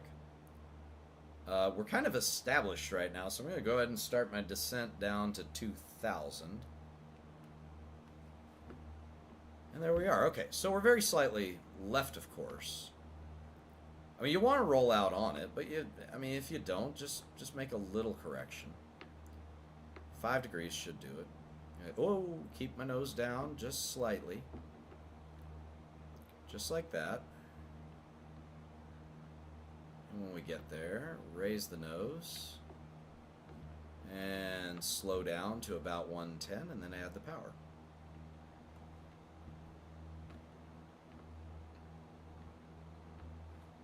Maybe not that much power. I want to go about 105 normally. Alright, we're almost on the center line. But observe that even though I'm not reverse sensing with this HSI, I'm flying the tail of the needle instead of the head of the needle. That's how hard a back course localizer is to fly if you have an actual HSI. Ooh. You fly the tail of the needle instead of the head. That's like nothing. I mean, anybody can figure that out. There is one other specific detail, though. And actually, I'm going to switch nav 2 to 110.55 so that now my DME is coming from nav 2. Beautiful, beautiful. So I have an actual, no kidding, DME, and it's counting down from 110.55. Cool. So whenever that says 4.8, I can descend below 2000. So now that we're established on the inbound, I would expect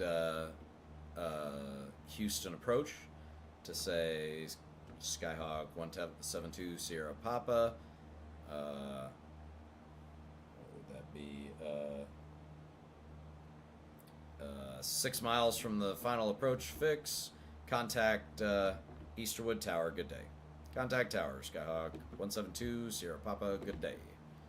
Then I switch that. Easterwood Tower, Skyhawk 172, Sierra Papa, 5 miles from final approach fix. I say 172, Sierra Papa, runway 17, clear to land. Clear to land 17, 172, Sierra Papa. We Hold our altitude.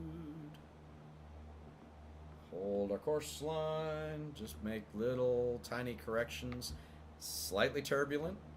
That's what you get for putting actual weather in.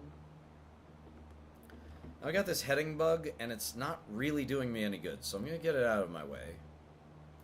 In fact, a technique is to put your final approach course, or missed approach heading in, which is 166. So I'm going to put that in. Oh, this is tough to do while I'm also flying. 156, 166. Well, that puts it right where I don't want it to be. I want to be able to see the little pink diamond there. But I guess I've got a mostly direct headwind, so the diamond's just going to kind of hide behind the white triangle there. Talking about this little diamond right here. So I'm going to give myself a very slight correction to the right. Hold this altitude, and how far are we? 4.8. We're at 7.0, so we got about 3 miles. About 3 miles. Okay. Ah, she's bucking like a bronco out here.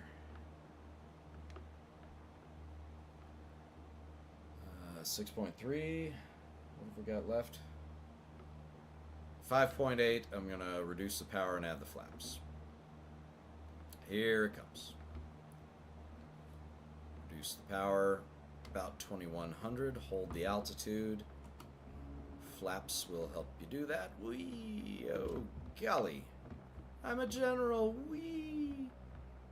Do not copyright strike me on that. All right, I'm going to hold about 85 to 90 knots. I guess we'll go back to 2100.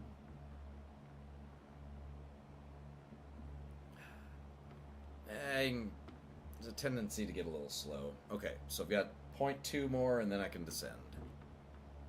4.9 and 4.8. Reduce the power, lower the nose, and descend down to 940. We'll put it on 1,000. Whoop, 1,000. And I'll commit 940 to... You know what? I don't have to do that.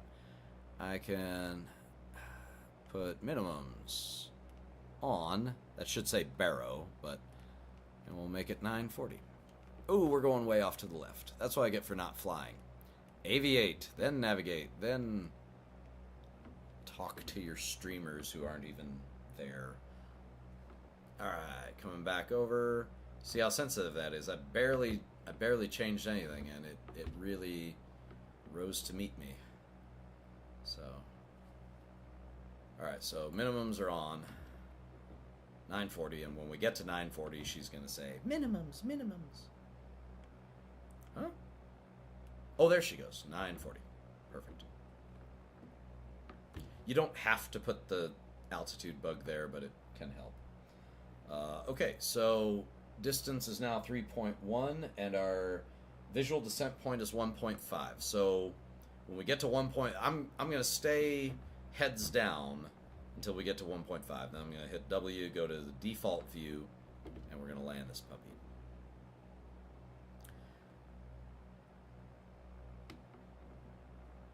Yeah. I hear the G1000 is harder to get used to and everything, but I had no idea that I was so bad with the steam gauges. That's inexcusable. But, I mean, most planes you fly nowadays have at least a G5, which is a little like a digital Garmin display.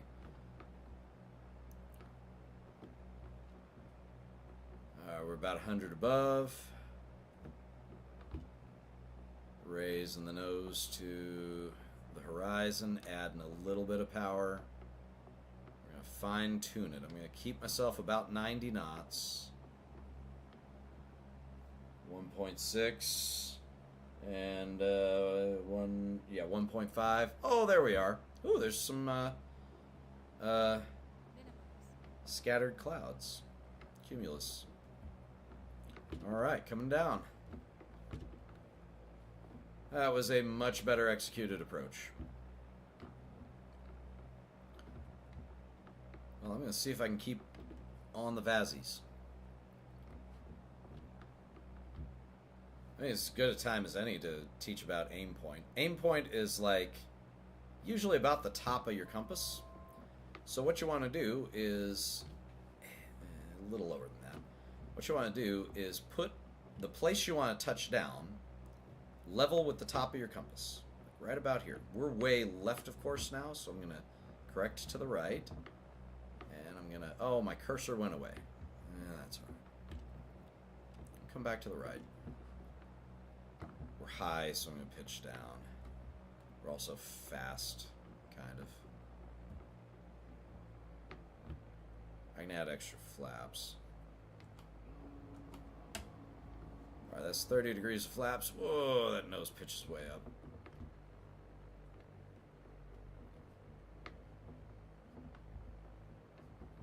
There we go. Sinking like a ship. Oh, and we're way slow as well. I'm gonna let off the back pressure and try to get back to at least 60 knots. And now we kill the power, raise the nose, and touch down. Barely even hear it. Yeah. Probably scuffed the nose a little bit, but yeah, I can't. Well, again, though, stay on the center line and come to a stop. That's all she wrote, and it's almost 6. So that's both methods. Yeah, I'll fly the arc again. All right, pause map. Oh, hang on. Well, okay, we can see how we did. That was a good center line. It looks like. Excuse me. Show approach. CLL.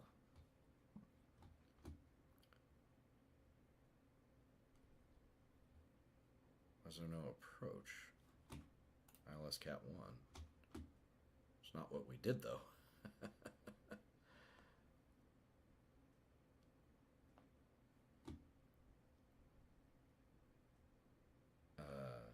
Oh, disable downwind ILS. Oh, okay. What? No? That's strange. Oh, I don't know. We'll hide the... No, I want... Oh, golly. Well, that's fine. Clouds of precipitation, no wind. Wind at 12,000 feet is not going to help me on here. Okay. So there's a map. We're gonna move. Oh, that's right. We need to change airplanes anyway. Okay, Skyhawk. Same thing as before. Start new flight. I'm not gonna change the radios. I just want to fly this thing properly. Unpause, repause, drag. No. Drag the whole thing. Just drag the Cessna. There's Yober. There's good heading. There's proper altitude. Proper airspeed. Oop, not that much. About there. Okay.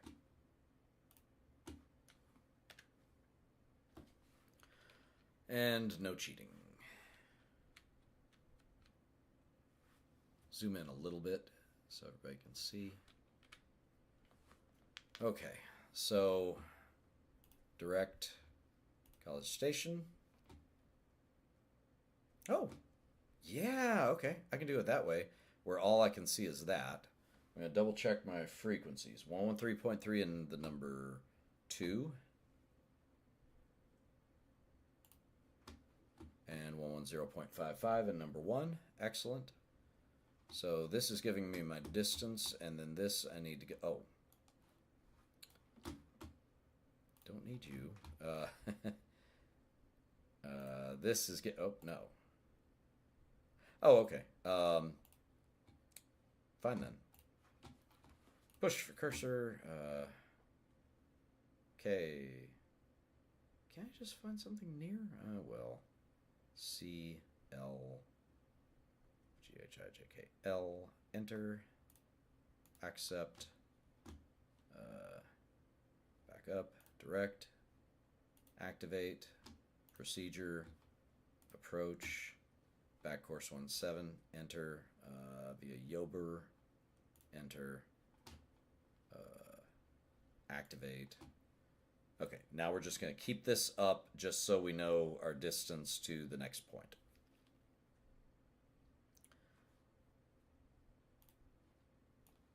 If I click this screen, it goes away. Okay, so this is, both of these displays are not really showing me anything useful. I want 119 on here, up there, and this is supposed to be 166, so I'm going to put that up, and we'll see how it works. Okay, 166. All right, let's do it. Unpaused. Wow, that was quite a climb. Okay, and back down to 5,000. Skyhawk. 172 Sierra Papa. Descend, maintain 2,300. 2,300. Skyhawk, or they might say cross Yober at or above 2,300. Cleared. Localizer back course 17. Down to 2,300 by Yober and cleared. Localizer back course 17 at Easterwood. 172 Sierra Papa. I might have said the wrong airplane yet again.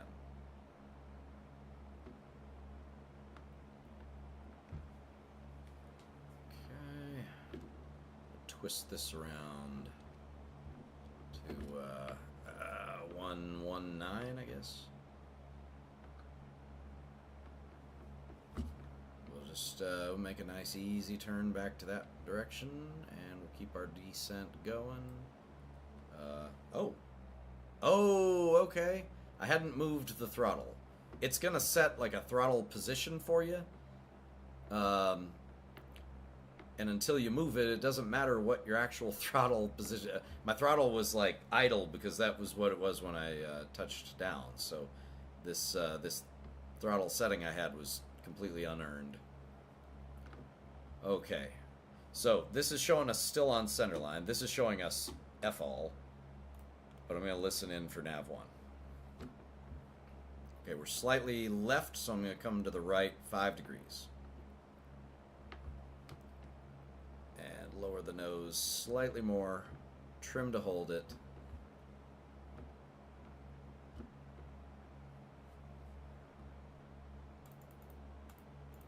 There we go. Okay, that's a good heading, what I can tell. Maybe a little more to the right. Let's go for 10. Go for 10 to the right.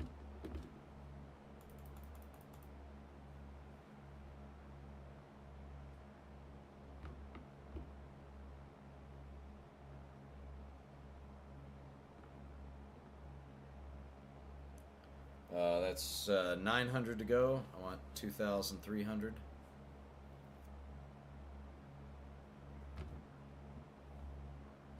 Oh, come back to the left. Take some of that. Take some of that out. Oh, jeez. Oh, wow. I keep forgetting how close that is. All right.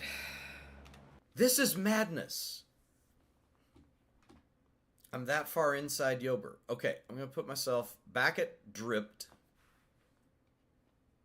Map, unpause. Okay, still descending. Looking for 14.0. No, 14.7 on here. That's when I'm going to descend. I've already made the decision. Wow. This is so difficult.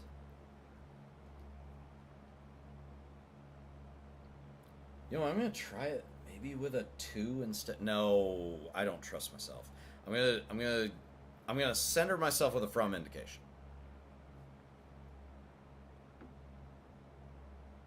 Okay, there's 2,300. Raise the nose, add some power. We're going to make it 2,400, and I'm just going to keep myself at this altitude and this airspeed. We're on center line, 15.4, coming up on it. Let's not forget. This is valuable practice for me. I hope nobody's watching because it's probably boring to anybody else. Okay. We're on altitude. We're on airspeed. 14.7 coming up. Making our left turn. And I'm going to center this with a from indication. Keeps coming up. Oh, okay. Okay, we are centered with a from indication. Now, I'm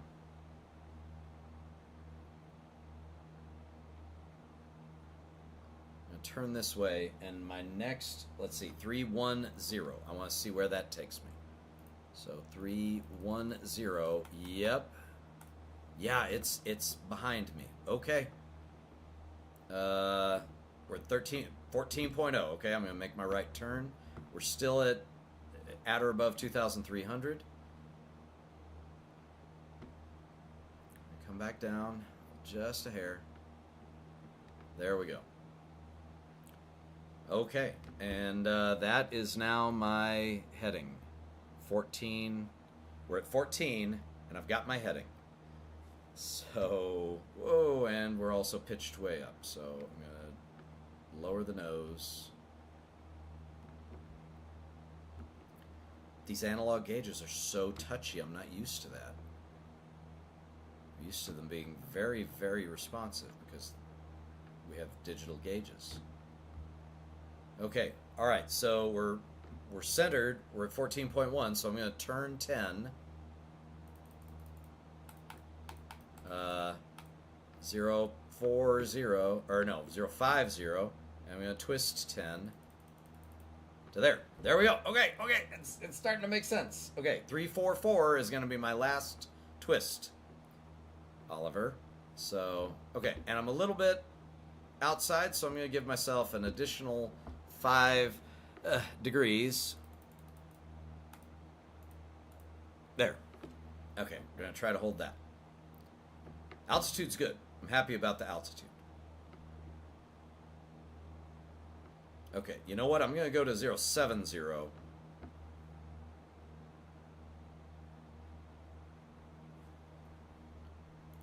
Oops, wrong way.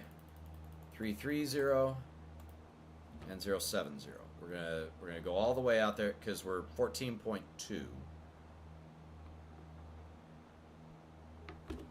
Okay, we have a localizer center line.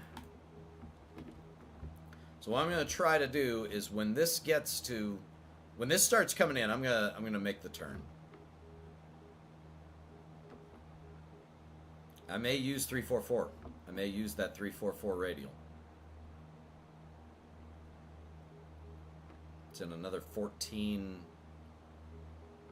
radials from what I've currently got. All right, we're going to turn nav 1 off so you don't have to hear it over and over again. I hope nothing's too loud. It's not loud on my end. I have no idea. Oh, okay. Yeah, I'm louder than the desktop audio, it looks like. Oh, let's come back very slightly to the left. Yeah, there we go. And it's coming in the rest of the way. So I'm going to put 340 in. And we're going to turn... You know what? We're not going to turn 10. We'll hold this heading because we're slightly inside. So if I hold this, I could hold this heading until I get onto the localizer center line, actually. Because I highly doubt that we're going to go all the way out past 14 in that amount of time. Okay, I feel a lot better about this. It's been numerous false starts, but I do feel a lot better about this. I really hope my voice isn't like blasting anybody's eardrums or anything. Oh gosh. Okay, we're centering up. No activity out of the localizer yet. It goes pretty stinking fast. It's strange. Okay, so we're almost to our lead radial, which is that 344. So now I'm going to turn. Yeah, there's 14. So I'm going to turn 10. Okay. That was how did I go all the way back around? That's madness. Okay. I think the problem with I think the problem I was having was I get this off flag here and I think I'm not receiving anything. But I am. At least I should have been. I should be receiving the localizer. Yeah, I'm receiving the localizer. Okay, which means if I'm still... Oh, okay. And this is also telling me turn right in 9 seconds.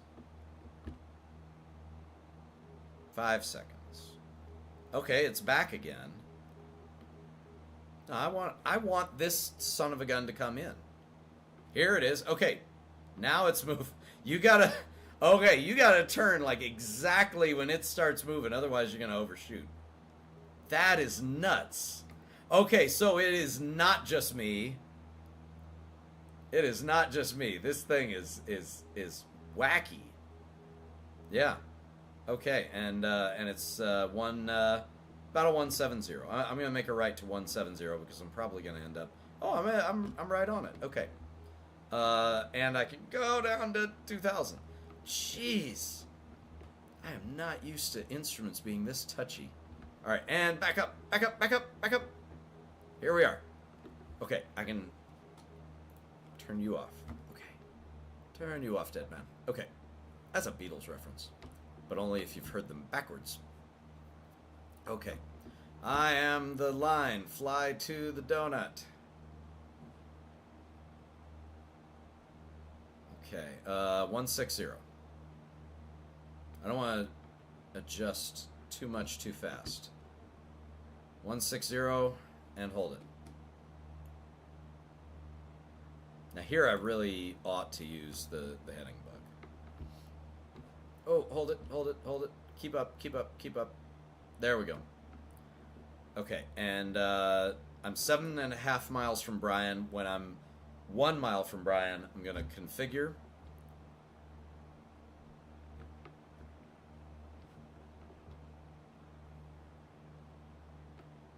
And I know it's been 2 hours. So once we land, I'm going to shut the stream off.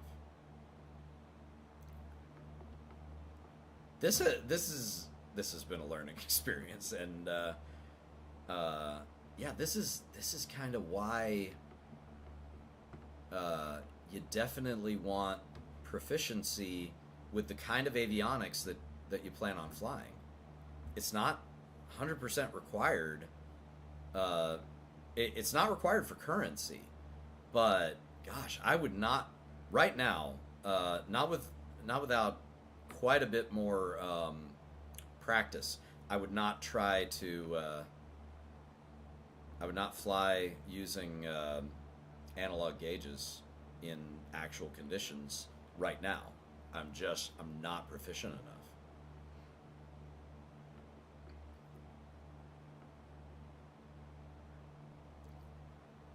Okay, so we are right on that center line. We're doing good. I think I'm going to come back to the right just a little bit to 165.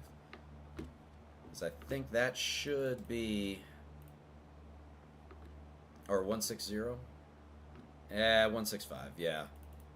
Because I think that'll correct for the wind. No, that's 170. There's 165, okay. You know, it doesn't have to be perfect. I can just make a little adjustment here. I need to push this altitude button that's bothering me that keeps saying standby. There we go. Okay, popped up a little bit. I'm going to lower the nose, trim. It's trimming is life. Nobody believes me until they become a flight instructor and they're like, oh my god, if I trim so that I don't have to touch anything, it's almost like having an autopilot of your own. I mean, I'm barely touching anything, and airplane is just doing what I'm telling it to do because it's aerodynamically sound and stable. And that's how we roll. All right, I need a little bit more left correction, so I'm going to go back to 160.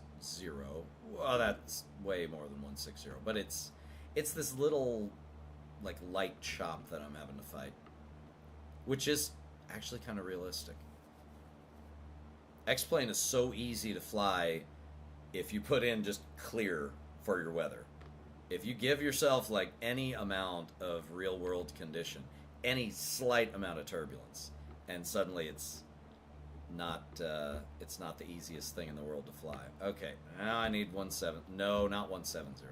But you know what? I'll go to 170 as soon as it slides back into place. It is a little disorienting. The fact that it's indicating that I'm left of course, but I have to correct to the right. Okay, there it is. Back to 165. There we go. Roll out. Roll out. We're good. Okay. Yes. Okay, 1 mile. Power down. 1 notch of flaps. Lower the nose. Be ready for the float. Stabilize about 90 knots. There it is. Yeah. Wundermaus. That means Wonder Mouse in German.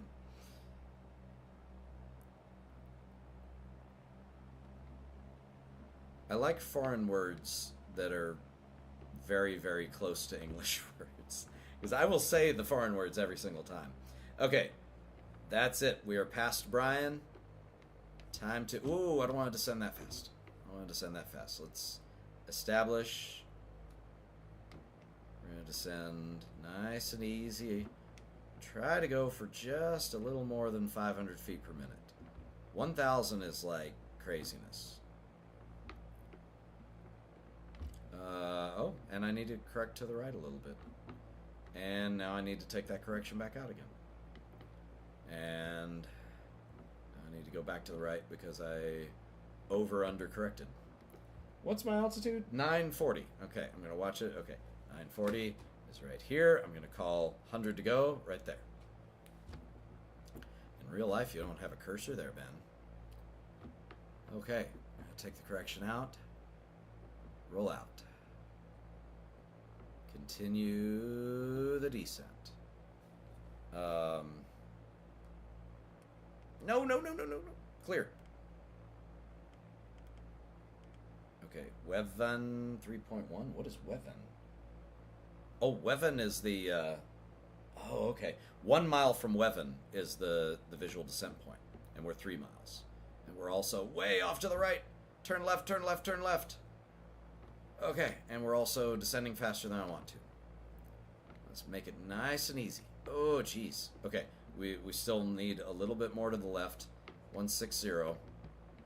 Okay, we're 40 to go, and raise the nose. There, minimums, and add some power. Okay, we got 1.5 miles to go for our visual descent point. 1.5 miles to go. Ooh, I haven't been watching my center line. I've just been watching my heading. I'm going to come a little bit more to the left. There we go. Back to the right, back to the right, back to the right. This is when localizers get super sensitive. You got to be very careful with them.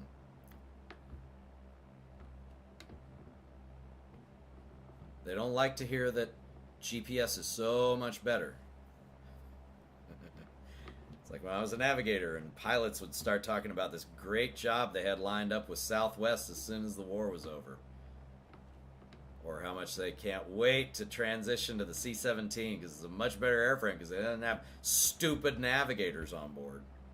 Yeah, thanks, buddies.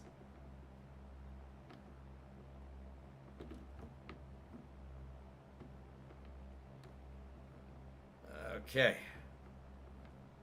0.2 to go. 0.2 to go. Okay, we're on center line. Back to 165. And And 1 mile, W. Oh my goodness. Almost didn't see it. There it is. Okay, so at this point, I can make a reasonable glide path down to the runway at 1.5. So 1.5 DME and 619 correspond with a 3.04 glide path down, 3.04 degree glide path down to the runway. And as you can see right here, I'm on the VASI. VASI is visual approach slope indicator. And Mom's asking how it's going, so I'm going to answer her as soon as we land. She probably wants to have me over for dinner again.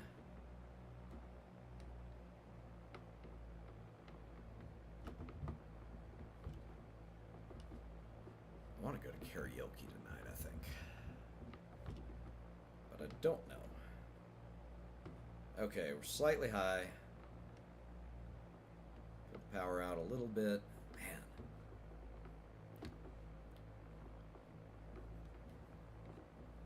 Yep, there we go. In. Speed's still good.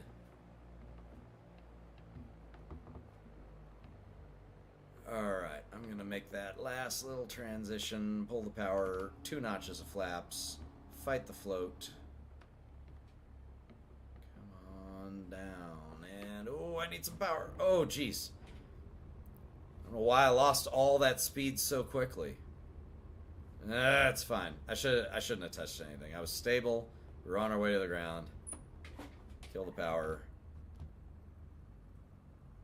Apply the brakes, raise the nose. Gum up the runway for all those Aggies at College Station. Pause button. All right. I've had enough for one day. I hope somebody comes back and watches this eventually. I need to, because I've needed to work on my presentation skills. And I think the problem with the last video was I didn't have the microphone as close to me. It was like way up here.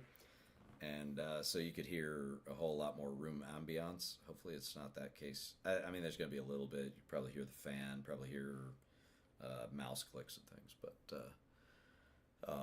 But also I had the volume on the airplane up way too high for me last time, so I was kind of shouting over the... Yeah. So it sounded less than professional.